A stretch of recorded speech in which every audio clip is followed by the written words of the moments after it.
Une autre grille de lecture est en lien avec le jeu d'échecs. Donc ceux qui jouent ou qui ont joué régulièrement au jeu d'échecs vont comprendre de quoi je parle. Ceux qui n'ont jamais joué au jeu d'échecs, essayez de jouer au jeu d'échecs. Euh, c'est extrêmement intéressant en termes de logique et de compréhension de comment la loi de cause à effet, elle s'enclenche. Quand on fait une partie d'échecs, euh, si l'adversaire a un coup d'avance sur vous et qu'il est bon, vous êtes quasiment sûr de perdre. Parce que vous aurez beau toujours faire le meilleur choix, si lui aussi fait le meilleur choix, son coup d'avance, il va toujours le garder jusqu'à la fin, et là, vous allez vous faire avoir. Et généralement, on ne gagne pas une partie de jeu d'échecs euh, en étant toujours sur un coup. C'est de toujours anticiper le plus de nombre de coups possible. Donc, qu'est-ce qui fait le niveau d'un joueur d'échecs? C'est sa capacité à anticiper le plus grand nombre de, de coups en avance pour pouvoir mettre en défaut son adversaire. Parce que par exemple, sur un, 2, 3 coups, ça va s'équilibrer. Et si à un moment il y a un joueur qui voit qu'au cinquième coup il va prendre l'avantage, et que le joueur d'en face il ne voit que les trois premiers coups, et que se dit ben ça c'est bon, et qu'il ne voit pas qu'il va se faire avoir au cinquième coup, à un moment, quand on va se rapprocher du cinquième coup, là, il y a un problème qui va apparaître. Il va apparaître pour celui qui se dit mince, je me suis fait embarquer dans une direction où j'avais pas vu que c'était un cul-de-sac. Le jeu d'échecs, il est aussi intéressant à un autre niveau, c'est que toutes les pièces ne sont pas les mêmes. On a des pièces qui sont des pièces maîtresses qui sont en deuxième ligne, avec les pièces les plus importantes qui sont au centre, et ensuite sur la périphérie, on va dire la puissance des pièces a tendance à s'équilibrer. Une chose intéressante à remarquer, donc là je vais déjà parler d'aspects de propagande, au niveau du négatif, dans le fait qu'il y a des inversions qui ont été créées. Des inversions qui ont été créées. Donc là, j'en ai déjà parlé, mais je vais en reparler maintenant, c'est ce que je vais qualifier le mythe d'Adam et Ève. Dans le mythe d'Adam et Ève, qu'est-ce qui se passe? Il y a un masculin négatif, qui est le serpent tentateur qui correspond à Lucifer, qui vient tenter Ève, qui vient, si je puis dire, la manipuler, pour l'inciter à faire une bêtise, qui va entraîner des conséquences pour l'humanité. Ça, c'est la version officielle, c'est l'aspect de propagande, qui est un événement qui est relativement récent, mais qui est écho à quelque chose qui s'est passé de façon antérieure. Mais au niveau antérieur, au niveau premier, c'est un être féminin qui a fait une erreur et il y a eu une déviation. Et dans le mythe d'Adam et Ève, on dit que la problématique vient de l'être masculin qui, lui, engendre la déviation. Donc ici, on inverse les choses. Au niveau de ce que j'observe au niveau de l'invisible, qui est-ce qui a pris le pouvoir? C'est un aspect féminin négatif qui a pris le pouvoir. Ça s'équilibre avec l'aspect masculin, et si je puis dire, l'aspect féminin négatif a un coup d'avance, on a toujours cette partie d'échec. Le féminin négatif a au moins un coup d'avance sur l'aspect masculin. Et de la même façon, si on revient sur Lucifer que j'appelle elle, si on revient sur elle, lui on le fait passer pour euh,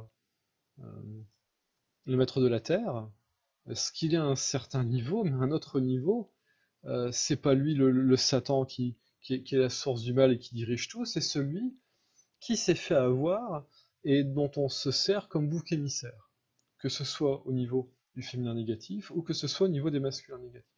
Donc vous voyez ici les inversions. Alors pourquoi je parle de ça ici en lien avec le jeu d'échecs? C'est que si on regarde le jeu d'échecs, quelle est la pièce la plus puissante du jeu? C'est la reine. Et quelle est la pièce la plus potentiellement la plus fragile du jeu? C'est le roi. Parce que dès qu'on met le roi en échec, la partie se termine, même s'il reste tous les autres pions. Donc ça aussi c'est une grille de lecture qui est intéressante. Le jeu d'échecs, c'est presque, si je puis dire, la quintessence de comment la lumière se retrouve opposée à l'ombre. Le jeu, c'est un damier avec des cases noires et des cases blanches. La disposition des pièces sont en miroir. Et on a la reine qui est la pièce maîtresse et euh, qui peut presque faire ce qu'elle veut sur l'échiquier, quoi. Elle, elle, elle, elle, elle a- elle accède à tous les déplacements de toutes les pièces, hormis le cavalier voilà, qui est un peu une exception, mais sinon elle sait tout faire. Donc voilà, donc je vous invite à jouer aux échecs pour voir qu'est-ce que c'est que d'avoir plusieurs coups d'avance. S- Souvent, ce que j'explique, c'est aussi pour ça que je fais la vidéo, c'est la population, donc elle ne comprendra pas que certains êtres, notamment ici si on prend le monde profane, qui est l'oligarchie de cette planète, a plusieurs coups d'avance sur la population, jamais elle ne réussira à tirer son épingle du jeu. Et pour l'instant, la preuve en est, bon, l'oligarchie joue un jeu dangereux ici avec la manipulation de masse, mais on voit que ici, depuis plusieurs décennies, pour pas dire plusieurs siècles, c'est une minorité de personnes, on parle souvent du 1%, on estime que l'oligarchie, c'est 70 000 personnes sur Terre, qui réussit à manipuler et à exploiter le reste de la population. Donc là, je reviens sur ce que j'explique tout à l'heure avec les aspects de théorie de conjoncture et de réalité de fait. Ici, il y a pour moi un postulat de base qui est qu'il existe une hiérarchie de pouvoir sur la planète, euh, avec une oligarchie, qu'on n'est pas sur un monde qui fonctionne en démocratie réelle. On voit qu'il y a des aspects de pouvoir qui agissent indépendamment de ce que pensent ou de ce que peuvent en dire d'autres personnes, et que cette hiérarchie de pouvoir sur la Terre est notamment mise en évidence par une disparité des richesses, sachant qu'il y a un lien direct entre euh, l'argent, la richesse monétaire et le pouvoir, parce que sur Terre, on peut faire beaucoup de choses grâce à l'argent. C'est un moyen d'action, mais c'est aussi un moyen de corruption. Ce que certaines personnes qui sont retrouvées au niveau de l'oligarchie dominante ont dit, c'est que ben, voilà, comme cette oligarchie dominante, elle peut créer la monnaie, en fait, elle va corrompre les personnes. Et si une personne est corruptible pour 100 000 euros, ben on la corrompt pour 100 000 euros. Si 10 000, c'est 10 000, c'est 1 million, c'est 1 million. Si c'est 10 millions, c'est 10 millions. Si c'est 100 millions, c'est 100 millions. Pour eux, ça change rien. C'est-à-dire que voilà, à un certain niveau, tout le monde a son prix. Alors ceux par contre qui se laissent pas acheter, eux généralement, on va retrouver un autre moyen. Donc c'est comme dans la mafia, hein, c'est quand on commence à s'opposer à elle, en fait, on a un message qui est généralement une enveloppe avec de l'argent et une balle qui est associée. De dire, voilà, tu choisis l'argent ou tu choisis la balle, quoi. On va t'envoyer l'un des deux, selon ce que tu vas choisir. Et donc ici, sur Terre, euh, au niveau des sociétés humaines, il y a des classes sociales. Donc c'est ce que ces dernières années on tend à vouloir faire disparaître. On tend à faire disparaître ce que je peux dire, la classe ouvrière, la classe populaire. Euh, Et on a tendance à faire oublier l'hyperclasse, ce qu'on appelle la grande bourgeoisie, avec ce qu'on va appeler la bourgeoisie classique ou la petite bourgeoisie intellectuelle. Mais que ici, ces classes sociales, avec une lutte des classes qui est clairement en œuvre, et avec beaucoup de propagande qui est faite pour que cette lutte ne soit pas active au niveau populaire, par contre elle est très active au niveau de la bourgeoisie, de la très haute bourgeoisie, et aussi de comprendre qu'il y a vraiment un système de caste. Ce système de caste, il est directement en lien avec ce que je nommais avant, avec le fait qu'il y a un monde qui est profane et qu'il y a un monde d'initiés. Tous les, toutes les personnes faisant partie de la bourgeoisie, de la haute bourgeoisie, ne sont pas des initiés, mais ceux qui dirigent sur cette terre, quel que soit le groupe auquel ils appartiennent, sont généralement des initiés. Pourquoi? Parce que le fait d'avoir conscience de l'âme et du monde spirituel et des aspects de pouvoir au niveau subtil, ça donne un avantage qui est incommensurable par rapport à ceux qui n'ont pas accès à ça. Donc, quels que soient les groupes, ceux qui sont au sommet sont toujours des initiés. Quasiment toujours des initiés, d'une façon ou d'une autre. Donc ici, ces jeux de pouvoir qui sont en lien avec ces classes sociales, avec ces systèmes de castes, euh, notamment en lien avec le monde des initiés et le monde profane. Donc là, on peut garder la grille de lecture, hein. Les profanes, c'est la masse ignorante, et les initiés, c'est cette bourgeoisie, haute bourgeoisie, cette noblesse. Euh, c'est en lien avec les lignées royales, qui pratiquaient l'art royal, mais l'art royal, c'est l'art des initiés. Donc on voit aussi que qu'à une époque, cet art royal, il était vraiment réservé à la noblesse et que le paysan, le kidam, n'avait pas accès à ça. Même si apparemment il y avait quand même des restes de culture païenne où on avait quand même des personnes qui n'étaient pas issues de ces groupes, mais qui avaient accès à cette science. Et qu'en lien avec tout ça, il y a des systèmes des principes de culture. Donc les classes sociales, ces castes, ont des codes sociaux et ont une culture qui est associée. Et en ça, au niveau profane, il y a des codes qui font que, par exemple, la très haute bourgeoisie, tant que vous n'êtes pas, si je puis dire, initié au niveau profane au code de la haute bourgeoisie, vous ne pouvez pas évoluer, comprendre comment ça fonctionne et accéder à ces cercles-là. Donc une personne qui a fait des études à ce sujet-là, elle s'appelle Monique Pinson-Charlot, elle est déjà passée sur les plateaux de télé, elle est passée sur Thinkerview, bon voilà, je vous laisse regarder par rapport à ce qu'elle raconte. Et elle explique que ça peut être vraiment très, très sélect. Elle parlait notamment du fait que Valéry Giscard d'Estaing, alors président de la République, avait essayé d'intégrer un club UP parisien et qui s'était vu rebooter. Donc c'était un club de la noblesse parce que sa particule d'Estaing, ils avaient estimé que ce n'était pas suffisamment noble. Donc voilà, vous voyez un président de la République avec un nom à particules, bon lui il n'était pas assez bien quand même pour rentrer dans ce groupe-là. Donc c'est de dire comment ça fonctionne à un certain niveau. Donc ici c'est un petit peu une introduction pour expliquer qu'il y a un système hiérarchique, que ce système hiérarchique il est en lien avec des groupes sociaux, voire même des systèmes de caste. Ces groupes qui ont des codes et qui ont une culture propre. Et cette culture, elle permet de garder une homogénéité au niveau du groupe, mais c'est aussi quelque chose qui scinde la population, parce que entre la culture, par exemple, des cités parisiennes et la culture de la très haute bourgeoisie qui vit à Neuilly, vous voyez, c'est des mondes qui se touchent pas. Et que comme il y a des tensions au niveau de ces disparités, de richesse, c'est principalement ça, hein. C'est-à-dire que dès qu'il y a de la précarité, il va y avoir de la délinquance, il va y avoir de la criminalité. Bon, certains veulent le pouvoir, hein, donc ils vont chercher à obtenir par tous les moyens. Et voilà, ça crée des tensions, et l'oligarchie dominante a toujours cherché à maintenir euh,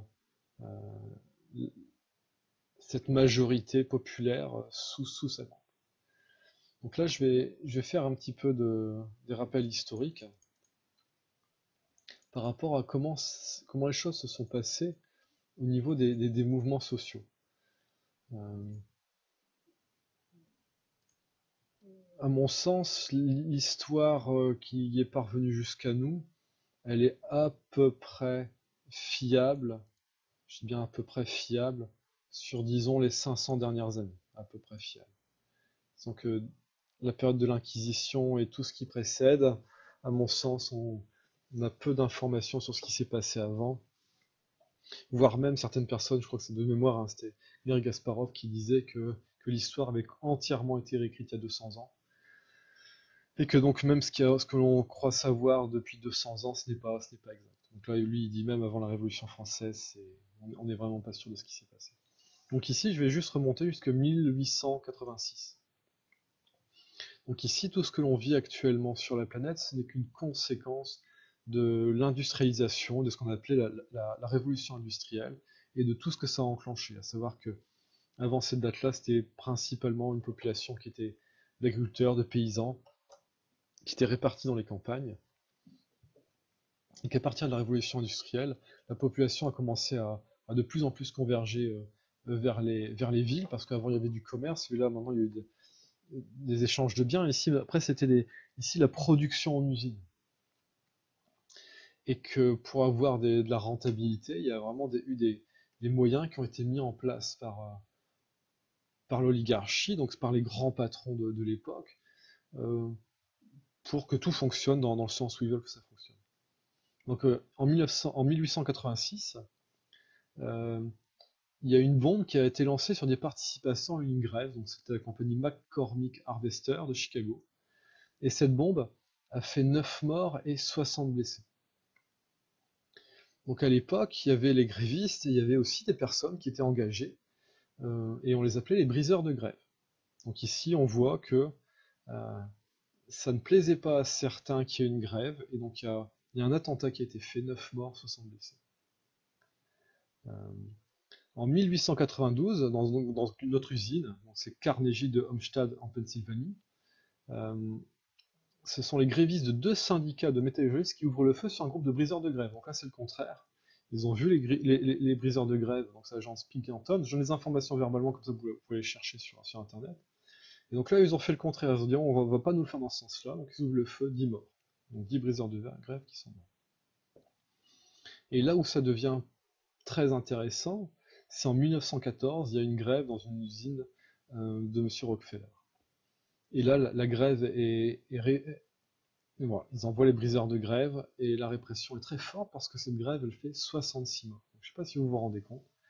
Ils ont fait grève 66 morts. Ce qui a entraîné par la suite un attentat anarchique contre Monsieur Rockefeller. Et là, ça commençait à sentir mauvais pour l'oligarchie.